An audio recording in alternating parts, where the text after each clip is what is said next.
Guys नमस्कार, स्वागत है मेरा निरंजन यूट्यूब चैनल में आप सभी को।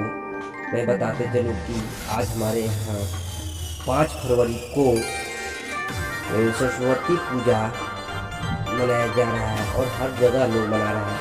पूरे भारत वर्ल्ड की बात करें तो पूरे भारत वर्ल्ड की मनाया जा रहा होगा। और हमारे यहाँ एक छोटा सा चित्रगुप्त जी का मंदिर है, वहीं पे सरस्वती जी का पूजा किया जा रहा है। वहाँ पे बहुत सारे श्रद्धालु लोग उपस्थित होंगे। हो सके तो मैं आप लोगों को जाकर वहीं वीडियो को दिखाऊंगा वहाँ कैसे कैसे लोग पूजा करते हैं। तो हम जा रहे हैं और मेरा बहुत बड़ा तो बाइक तो नहीं है और बहुत बड़ा आदमी नहीं है।